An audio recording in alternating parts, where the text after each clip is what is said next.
Welcome to NBC News. This is latest news for you. When the eviction of a Pennsylvania man with a documented history of mental health issues turned into a deadly shootout, police realized they'd found another gap in a system they'd already spent years working to improve.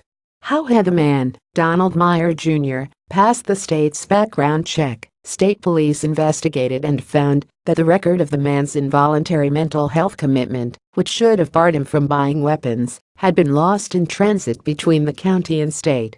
In response, the state created an audit system to prevent future errors.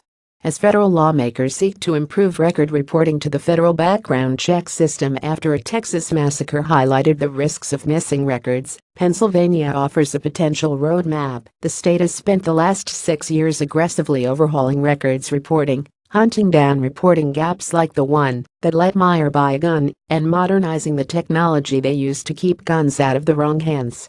We can't afford to make a mistake. We've got to find these errors and find these vulnerabilities, Major Scott Price, director of the Pennsylvania State Police's Bureau of Records and Identification, told NBC News. Over the last 6 years, police have upgraded the Pennsylvania Instant Check Systems, PICS, technology and system processes and hunted down gaps in record reporting. Price said that they have received $2 million in federal grants to fund their efforts, but also funded significant reforms themselves. The PICS system is strong. It's a model for this country.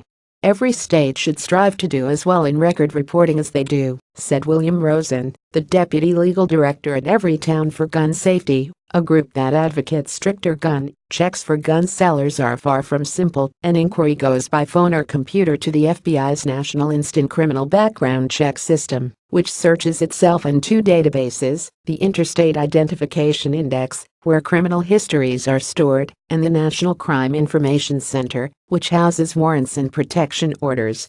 Those three systems house records from countless agencies on the local, state, and federal level.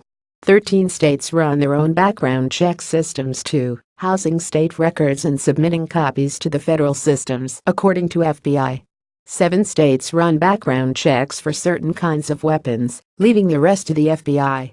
Some checks are instant, while others flag potential prohibitive records, but require FBI investigators to do more research. It's a lot of moving parts, and it's got to move quickly. If a background check is incomplete after 72 hours, the law says the gun seller can complete the sale without the final results. Rosen was quick to note that, when the records are properly entered, the system works well. It's stopped 3 million gun sales to individuals barred from owning a weapon since its inception in 1998. The system is intricate, but the solution is simple. Remove any barriers, make sure that your records get into the system, he told NBC News. The barriers to getting the right records in the right place vary from state to state, but include privacy concerns over mental health records, the intricacies of firearm and criminal law, and technological abilities. The Justice Department has ordered a review of the nation's background check system, the National Instant Criminal Background Check System, NICS, aimed at identifying and resolving records reporting issues at all levels of government, as well as within the military. Price said the biggest barrier to more accurate record-keeping in Pennsylvania is the differences between state and federal laws. A domestic violence conviction anywhere in the U.S. bars gun ownership, but Pennsylvania doesn't have a specific misdemeanor charge for domestic violence. This makes tracking which misdemeanor offenses meet the federal qualifications of domestic violence, which requires that the assailant and victim live together, have a child together, or are married, difficult. Next year, Price said the state and local police will begin a process, thanks to a $1.3 million federal grant, to collect more information like the relationship of victim and assailant on their fingerprint cards to make accurate reporting much easier. When it comes to mental health records, Price said the question of how certain involuntary mental health commitments, like the ones done by a concerned family member, instead of a judge, jived with federal law, left them in limbo. Would they be enough to bar a gun sale? The issue was settled in 2013. All of the state's involuntary mental health commitments were enough to block a gun sale, and the state transferred 643,167 mental health records into the federal system.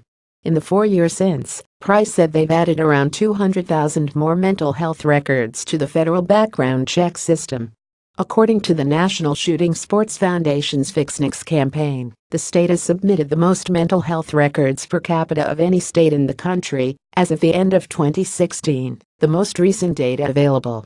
When we looked at this issue in 2011, Pennsylvania was one of the worst. They hadn't submitted a single mental health record, Rosen said.